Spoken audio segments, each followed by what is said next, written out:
A ver, pensemos en esto por un momento. ¿Qué tal si el mensaje más conocido de Jesús, ese que casi todo el mundo podría citar, en realidad no fuera su mensaje central? Hoy vamos a explorar un misterio que tiene 2000 años y que está justo en el corazón de su predicación. Bueno, para empezar, vamos a plantear una pregunta, una que parece muy simple, pero que de verdad nos lleva al fondo de todo este asunto. Si le pidiéramos a alguien que resuma el mensaje de Jesús en una sola frase, ¿cuál sería la respuesta más común? Lo más probable es que a la mayoría le venga a la mente un mandamiento muy famoso. Y sí, claro, que se amen unos a otros es absolutamente fundamental en sus enseñanzas, no hay duda. Pero, y aquí viene lo interesante, sorprendería saber que si nos vamos a los evangelios más antiguos, este no era su anuncio principal. De hecho, es hasta raro encontrar esa frase exacta en los primeros relatos. No. Su misión arrancó con otra cosa, con una proclamación mucho más enigmática, pero que era el eje de todo lo que decía y hacía. El reino de Dios. Esta frase era el corazón de su ministerio.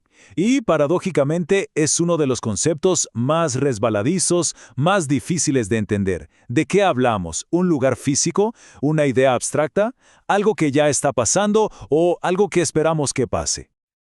Ok, vamos a meternos de lleno en esto. Para tratar de entender qué es el reino de Dios, lo primero es encarar las paradojas, esas contradicciones aparentes que lo hacen tan complicado. Y aquí es donde la cosa se pone buena. El concepto parece que se contradice solo. Por un lado, Jesús dice que el reino ya está entre ustedes, o sea, aquí mismo, ahora.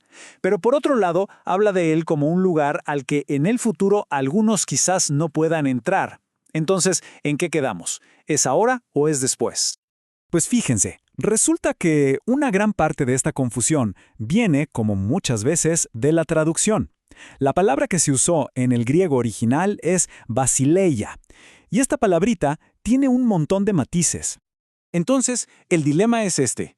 Cuando decían basileia, se referían a un reino, o sea, un lugar, un territorio que uno puede señalar en un mapa, o se referían a un reinado, a la acción de gobernar, al poder del rey en ejercicio.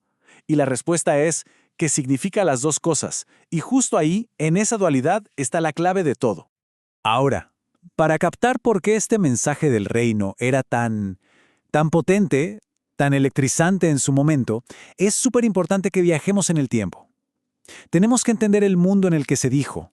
El contexto, como siempre, lo es todo. A ver, imaginemos la escena por un momento. Estamos en Judea, siglo I. El imperio romano lo controla todo. La tensión se corta con un cuchillo. La gente está desesperada, esperando una liberación, una intervención divina. Y claro, cada grupo tiene su propia idea de cómo sería ese Salvador. Había de todo, un verdadero abanico de esperanzas. Por un lado, los fariseos, que esperaban un rey guerrero, un nuevo David. Por otro, los esenios, que pensaban más en una figura sacerdotal. Y bueno, la gente de a pie. Ellos solo querían a alguien que los liberara de la opresión, de las enfermedades. Las expectativas estaban a flor de piel. Y de hecho, tenemos pruebas.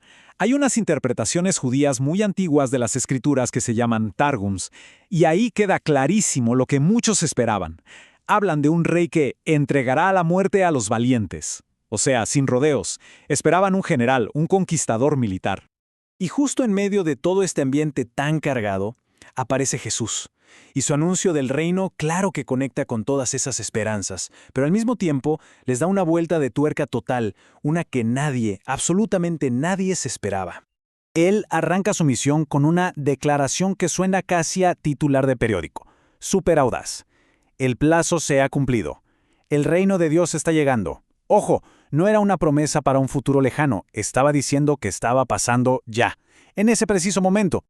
Y aquí viene el giro. El cambio radical. La gente esperaba una guerra de liberación, y Jesús les hablaba de una realidad que ya estaba presente.